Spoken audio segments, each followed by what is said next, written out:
안녕하세요. 2월 9일 김태훈의 현명한 주식 투자 방송 시작하겠습니다. 오늘은 와이더 플래닛에 대해서 말씀을 드리겠습니다. 이 와이더 플래닛이라는 회사는 2021년에 상장한 디지털 마케팅 회사입니다. 쉽게 말해서 여러분들이 이미 아침에 회사에 출근해서 이메일을 딱 열어봤을 때 여러분에게 각종 쇼핑에 대한 데이터를 담고 있는 이메일을 보내주는 그런 일을 하는 회사입니다. 쉽게 말해서 디지털 마케팅이라고 하는데요. 2021년에 이 회사가 상장을 할 때 그때 IR 자료로 쓴 때 나오는 이 자료인데요. 와이더 플래닛이라는 회사를 설명할 때 이 회사를 빅데이터하고 인공지능 플랫폼을 갖고 디지털 마케팅을 하는 회사다라고 포장을 해서 이 투자자들한테 설명을 했습니다. 그리고 실제로 그 말은 맞죠. 말은 맞는데 그게 과연 돈이 되느냐는 다른 문제였습니다.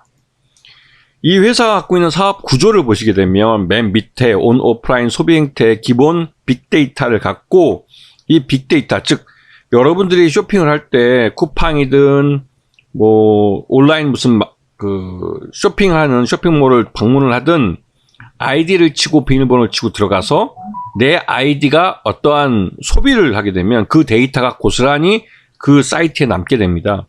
그 사이트들, 그 쇼핑몰들에 모여있는 그 데이터를 이 회사가 모두 모아서 그 고객들의 개인 성향에 맞게 데이터베이스화하는 거죠. 이게 빅데이터가 되는 겁니다.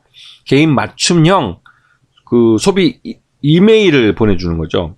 그래서 이메일뿐만 아니라 다양한 형태의 그 고객이 어떤 사이트에 들어왔을 때 팝업창으로 띄워서 이 고객이 기존에 과거에 소비했던 그런 것들을 옆에 창에 계속 보여준다든가 해서 소비를 유도하는 이러한 마케팅을 하는 건 회사인데요. 근데 그런 거에 들어가는 서비스 기술을 모두 이제 개발하는 회사죠. 근데 이 회사가 이렇게 해서 과연 돈을 버느냐? 그건 다른 문제죠.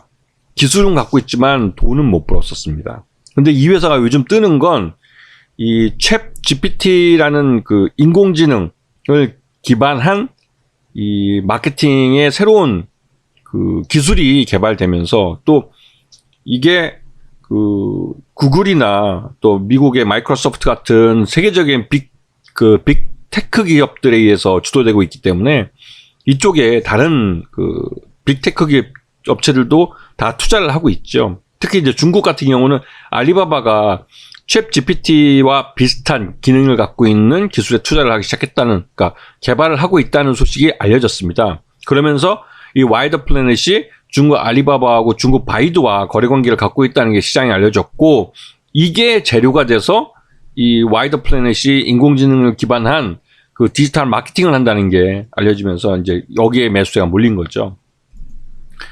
이 회사의 마케팅 그러니까 수익 구조는 이 광고입니다. 모바일 광고. 이 모바일 광고와 또 PC 광고도 그렇고 이 온라인에서 하는 광고가 이 회사의 주 수익원입니다. 쉽게 말해서. 그리고 이 업체의 실적을 보게 되면 2021년에 상장을 하고 2022년 2차 년도에 걸쳐서 실적은 계속 둔화되고 있죠. 거기다 적자도 나오고 있습니다. 적자는 올해 당기순 손실이 76억이나 났으니까 전년도의 상장 초기에 36억보다 훨씬 더 커진 거죠. 대부분 상장 첫 해년도에 돈이 많이 들어오기 때문에 투자를 많이 합니다. 실제로 그 사업보고서상에서 이 공모자금이 들어오면 어떻게 투자를 하겠다라고 얘기를 해왔기 때문에 그걸 지키기 위해서라도 투자를 하고 그게 손실로 연결되는 경우가 많죠. 그리고 1차 년도에는 상장 첫 해년도의 손실보다 그 다음 해년도의 손실이 더 커지는 건 그 전년도에 투자했던 것들이 그 다음 해에도 고스란히 연결되어 있기 때문에 그렇습니다. 이 재무제표를 읽을 줄 아셔야죠. 그리고 최대주 지분 자체가 와이더 플래닛은 30% 정도밖에 안 됩니다. 당분간은 공모자금이 충분하기 때문에 유상증자를 할 이유는 없겠지만 30%라는 지분율이 무너지면 경영권이 불안해지기 때문에 실질적으로 웬만해서는 유상증자를 하지 않죠. 그러면 현재 주식 상태에서 그대로 간다는 소리인데요. 근데 이 회사가 실적이 계속 이렇게 나쁘기 때문에 자금이 없으면 유상증자에 나설 수밖에 없습니다. 그리고 이 회사가 상장 이후로 주가 흐름을 보면 2021년 상장 첫 해년도도 주가가 흘러내렸고 2차 년도도 흘러내리다 올해 3차 년도에 지금 챗 GPT 이 바람을 타고 주가가 5,000원대부터 지금 9,000원대까지는 거의 90%가 올랐어요. 이게 테마 바람이 이렇게 무섭다는 겁니다. 실적이 부진한 적자나는 회사도 단기간에 이렇게 주가를 뭐 90%나 끌어올릴 수 있는 그런 바람을 태울 수 있는 게 이런 테마 바람이죠. 하지만 실적으로 뒷받침되지 않는 주가 급등은 반드시 처음 움직인 그 자리로 되돌려줍니다. 이거는 주식시장에서 수십 년 또 수백 년 동안 반복됐던 일이에요. 이 업체 같은 경우는 와이드플래닛은 올해 광고 시장에서 과연 이 광고 시장이 그 붕업돼서 살아날 수 있냐? 아닙니다. 올해는 경기가 굉장히 나쁘기 때문에 제일 먼저 줄이는 게 광고비예요. 그렇기 때문에 광고업체 전반이 어려워집니다. 광고 단가도 낮아질 수밖에 없죠.